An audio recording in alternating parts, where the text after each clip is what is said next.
Hello, thank you for joining us today as we talk about how to communicate with every vol. This is the importance of accessibility, hosted by Student Life Communications and our wonderful partner, Cecilia from Rec Sports. Hi, everyone. My name is Cecilia Tatro. I'm a graduate teaching assistant with Rec Sports for student staff development and promotions. And accessibility in social media and in graphics has been something really important to me during my time in my assistantship as I supervise our marketing interns, our promotion assistants, doing anything and everything marketing for the department. Thank you, Cecilia, for joining us. My name is Landon Lind. I am the Assistant Director in Student Life Communications. Myself and the team in Student Life Communications provide support to all the departments in Student Life regarding all types of communications, whether that be writing and editing, website creation and management, graphic design, and a lot of that includes topics of accessibility, which we'll talk about in this presentation. So before we get started, let's all get on the same page about what do we mean when we say accessibility. Accessibility can be explained in its simplest form by looking at the curb cut effect. The curb cut effect is a reference to the actual physical curbs on a sidewalk. So in the 1970s, there was a group of students at Berkeley, California, who built a ramp on their sidewalks for those who are in wheelchairs so that they could easily get up and down from the sidewalks. This wasn't commonplace, but it helped those who were in wheelchairs. It also helped people who were just walking down the sidewalk or maybe pushing carts, or those who maybe have a little bit of trouble stepping up and down from the sidewalk. So even though that ramp that is now commonplace was intended for someone in a wheelchair, it helped everyone. It made everyone's walking experience a little bit easier. And that's what we're talking about with accessibility. The accommodations that we provide to be accessible are not just for people with what would be considered a disability, but it's really for people of all abilities to help improve their experience overall. So why is accessibility important to us? It's the mission of our university to make education accessible to as many as possible, especially those who are within our university. So we want to reach all volunteers with the messages that we're sharing.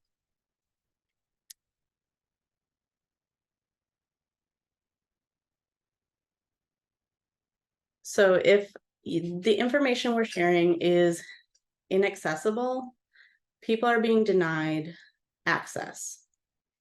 And we want to make sure that everything that we are doing is accessible to as many people as possible, in the same way that we would want our physical environment to be easy for everyone to navigate. The same goes for our information that we're sharing with our audiences. So what are some ways that we can improve accessibility at the University of Tennessee? As communicators, we have a few things within our realm of control, but not everything. Some of the things that we can control and influence are our websites and email, social media, images, videos, PowerPoint presentations like this one, and even forms and documents. When we're talking about websites, emails, graphic design, there are choices that we're making in those spaces that can affect the readability. So text choices in particular, the choices you make around your text can improve or hinder the accessibility of that text. Some things to consider include what fonts you're choosing, the size and weight. Weight would be bold, italic, thin. What color is your text? Are you using a lot of colors? Because as you can see in the example above, with a lot of colors, it becomes a little more challenging to read. Your attention is drawn to a lot of different areas. What sort of alignment are we using? And then are we formatting our text in a way that makes it easier or harder to read? So if you look at the example on the top, you can see that there's different weights of text. There's very bold, which can be challenging when there's a lot, like multiple lines, one after another in bold text. That can make it hard to read. Similarly, text that is too thin at a small size can be really difficult to pick up on. You might find yourself squinting. Those different colors, depending on how many colors are used or the contrast between the text color and the background, those things can make it easier or harder to read as well. So the example below the line is hopefully easier to read. It uses formatting. So what to do instead is a heading. It's bigger, it's larger. We read that naturally as a title. The line spacing between the text is greater, so it's not all smushed together. Everything is left aligned, which makes it easier for your eye to read across the screen and get back to the starting point on each line. We really encourage folks to use left alignment whenever possible, especially if you're using paragraph text, so multiple lines one after another. Justified alignment is the hardest to read because you can see in that example on top, it creates larger or smaller spaces between words, which can get really choppy for the reader. Center alignment might be okay if you have a few lines of text, but not a whole paragraph. Right alignment might be okay in some situations, or it may be difficult to read. You want to use those things more sparingly, but try to stick to left alignment when possible. Using things like subheads. If you have a lot of text, subheads for different sections can make it easier for the reader to scan to different parts of your information. Just like bullets can make it easier and faster to read, assuming we don't go overboard with a lot of bullets. And then also using, for example, in a website or in an email, using a button to draw attention to an action that you want the reader to take. So do you want them to click to register for an event?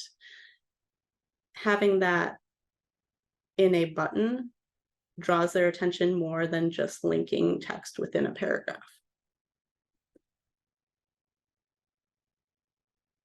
Some other text choices that affect accessibility, these things affect how someone understands your text. So we would like to opt for concise sentences. Run-on sentences can become very cumbersome to read. I'm sure we've all encountered them at one time or another. But if you have a lot of information, having shorter sentences makes it more digestible, easier to get through, easier to read through fast. Avoiding jargon and technical language. We want to aim for an 8th grade reading level. We don't want people to come to our information and feel as if they are an imposter because they don't understand the language that we're using. We want everyone to feel welcome and included with the language that we choose. And then symbols, abbreviations, and numbers. All of those things can become overwhelming when used too often. They can be distracting if you include maybe emojis in a paragraph of text. So using those things sparingly, abbreviations in particular fall into the same category with jargon. Not everyone is going to know what your abbreviations mean. So if you're not spelling them out, avoid using them altogether because that can be exclusive.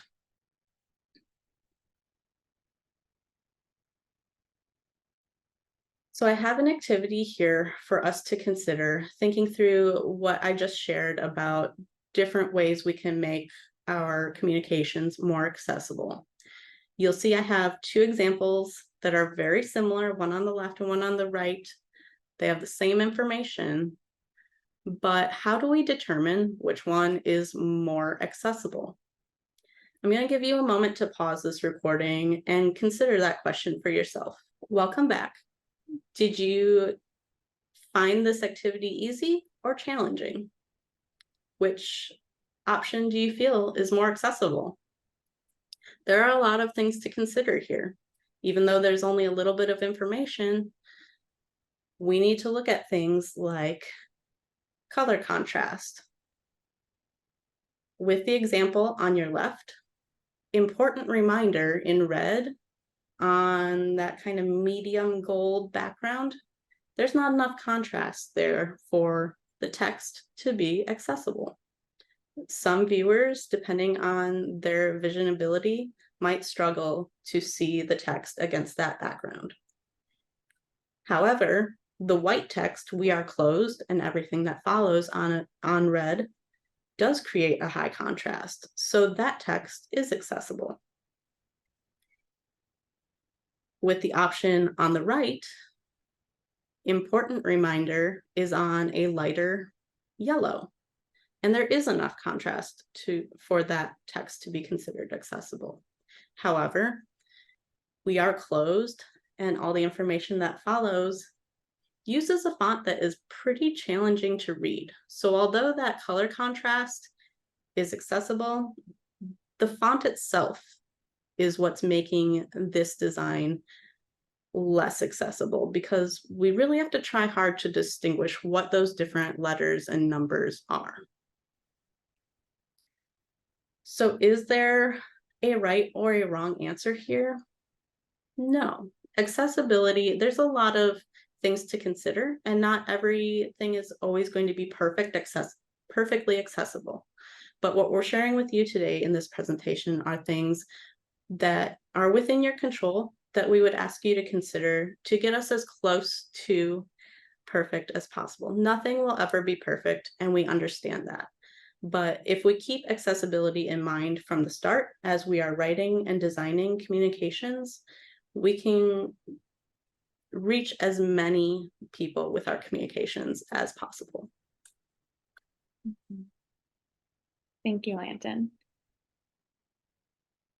Kind of continuing on that same train of thought, it's not just in graphics, because most of the time our graphics don't just stay graphics. We post them, make them into social media posts, or we're promoting our events in other ways beyond graphics, maybe with videos or with pictures, on Instagram, for instance. And so it's also important to consider accessibility in post captions and video captions. Talking about post captions specifically, kind of like in the body of a text of a graphic, emojis can be distracting, or depending on what type of phone someone has, maybe what kind of software they're using, they may not even display. So it's important when you're thinking about your post caption that you're not relying only on emojis to tell what you're trying to tell. And that if you do, for whatever reason, want to include them, maybe for that engaging piece of someone scrolling and seeing an emoji, that you're putting those at the end of the sentence so that if someone is reading or using a screen reader to read, it's not disrupting the content in any way when it's read back to them. And then if you are posting a graphic on social media, that you're putting all the information that's in that graphic in the caption, for a similar reason, right? If someone's using a screen reader, that caption is what they're going to be relying on to get that information.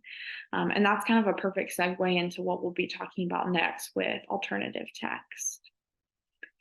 But with video captions, the great thing about YouTube is it automatically closed captions those videos. And so the viewer has the option to click that CC button, and it will transcribe any audio content that's in that video for them. Just an important note when you are going to post that you review those closed captionings, and edit any language that maybe YouTube got wrong.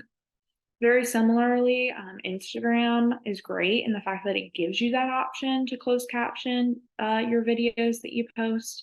It's not going to do it automatically. You do have to go in and choose that setting.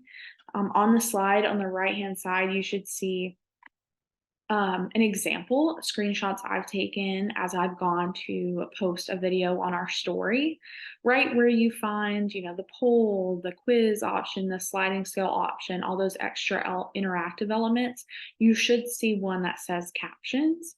If you click on that, it takes a quick second and it tries to transcribe your video. And that's what you should see in the bottom right.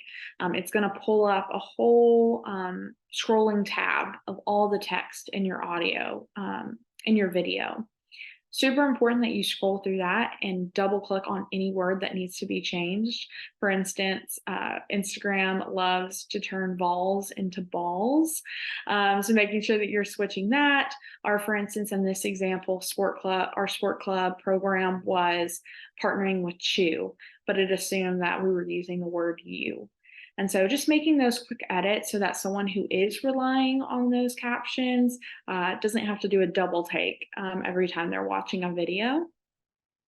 Also super important when we talk about kind of like what Landon talked about is sometimes you have to pick and choose.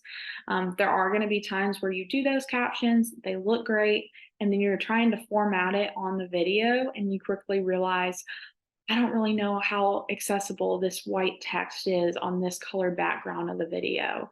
And so there may be moments in that video where the text isn't necessarily easily legible. But the good part is we're trying our best, right? And we're making that effort to add that extra accessibility piece. And so the fact that you are making that choice to add those captions is already letting us reach more people regardless. Because even people who aren't, so even people who like don't have their audio on are still going to be able to read those captions and take in that video, even if they don't necessarily need the captions to be able to digest it. On that similar vein, just thinking about ways that we can be intentional to make things more easily readable. We can be intentional with URLs and hashtags as well. For URLs specifically, the shorter the URL, the more readable. One resource we have here is tiny.utk.edu. That's a free resource that all student and staff can use to create tiny URLs. It's also great, little fun fact, you can track clicks with that, which is super convenient and kind of like an added bonus of taking that extra step, especially if you're, for instance, going to post on Facebook, Instagram, and list out that URL. It's going to be more readable. It's going to be quicker for students to plug that into their search bar as well. With URLs and with hashtags, it's super important to camelback them. All camelback means is that you're capitalizing each new word. So for instance, the example I wrote at the bottom, hashtag I love being a Tennessee Vol, with every word capitalized, it's much more easily readable instead of I love being a Tennessee Vol lowercase. It's going to be quicker for your audience to read it, and therefore is going to inherently be more engaging and be the better choice.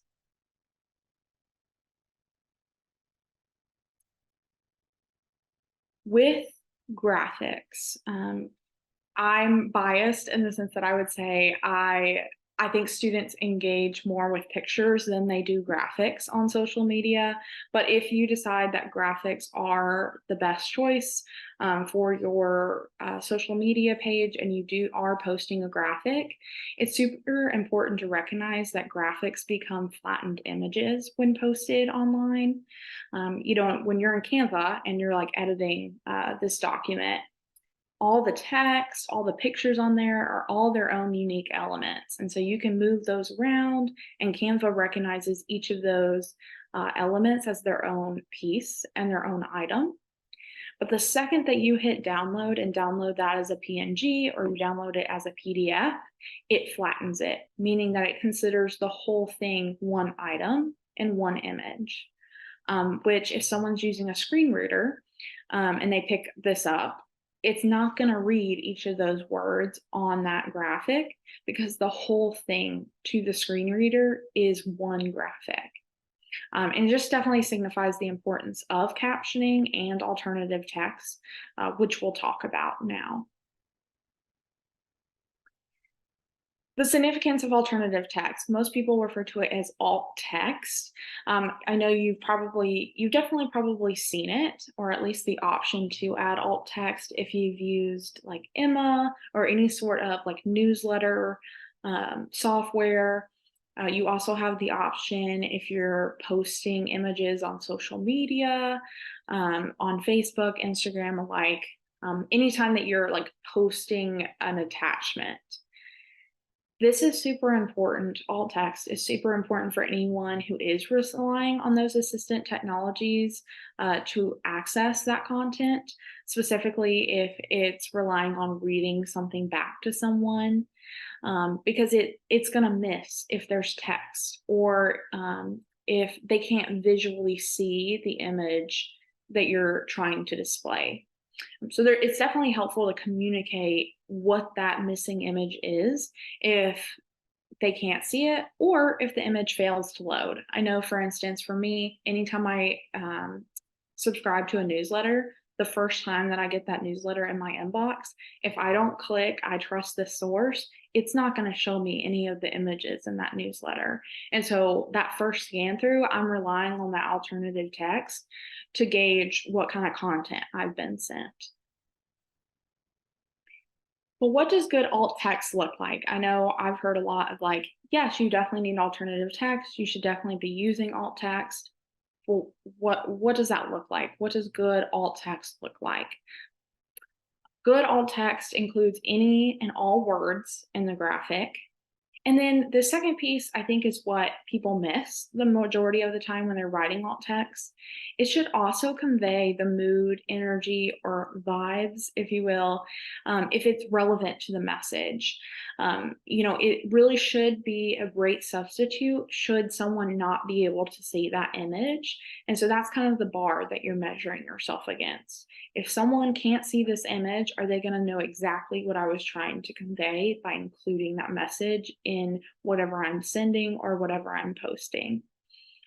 You could also consider the layout of the image. So for instance, if you have text in huge letters to emphasize its significance, that might be something that you include in the alt text so that when they're reading it back, they're getting it read back to them, or they're reading it, that they know what they were missing in that content as well. On the right side of the screen, I have a graphic from Student Engagement to promote their Haunted Campus event. I'm going to give you an example of alt text, like should I be including this in my newsletter or posting this flyer? What would I write as alt text? I always think it's easier when you're starting to write alt text for the first time just to start with what bad alt text would look like. I think that's probably the easiest place to start. So an example of bad alt text would be haunted campus event graphic, period. Because someone who reads that is going to have no idea the full context of the graphic. When is this event? Who's hosting it? And so forth. An example of a better but still needs work alt text description is just going to list all the words in the graphic. So for the most part, I mention who's hosting it, when it is, where it is, and then what's going to be there, what those zombie hands are holding up. But it's still missing the vibes or the energy, the mood of the event graphic, which is inherently a Halloween event. And so an example of a clear and descriptive alt text description is going to include those things. It's going to mention that this is a graphic announcing this event. It's going to mention the haunted house in the background and the zombie hands that are holding up that sign. It's also going to mention that last piece of like, this event is in collaboration with. Because again, in that better but still needs work, I didn't mention that because maybe that wasn't exactly totally, need to know information, but it's still included in the graphic and therefore it should be included in the alt text.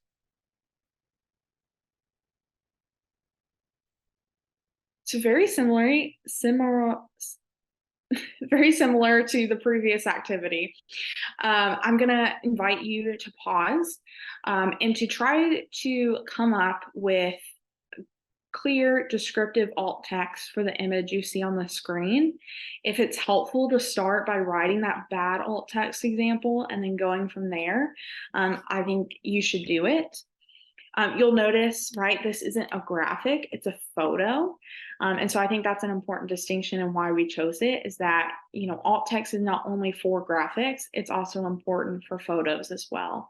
So take a moment, pause, and write out an example of clear and descriptive alt text for this photo. Welcome back. I hope that you were able to formally write out an example of clear and descriptive alt text for the photo. Sometimes it just takes like writing it down one time and practicing it. I hope you're proud of it. I'll tell you, I don't know what you wrote, so I can't give you feedback, but I will share kind of some things that I would have probably mentioned about this photo. I definitely would have wrote down, everything you see of like two people smiling at the, for context, the event that they're at right now is slapping the rock or slap the rock. And so I might have included that in the description because more than likely my caption and the reason why I'm posting this event is to highlight that event. And so same thing in my alternative text for this image, I would include that statement. So I might say two people smiling at the Slap the Rock 2023 event or 2023 event. Making sure that, I'm highlighting the mood, like this is happy, like they're smiling. It's not just two people at the rock, period. And so as long as you're including, as much detail as you can, like if you know these two individuals, that you're including their names as much as possible, and that you're making it as thorough as possible should someone not be able to see this image. Thank you for taking your time to watch this recording. I hope that it was helpful and that you were able to take something back to your department, to the work that you do. But I'll turn it over to Landon for closing thoughts. Thank you, everyone. We appreciate, just as Cecilia said, you taking the time to learn more about accessibility and how to best share your messages with all volunteers at the University of Tennessee. We hope that you'll join us for further educational opportunities, and whether those be videos or in-person workshops, we look forward to seeing you again soon.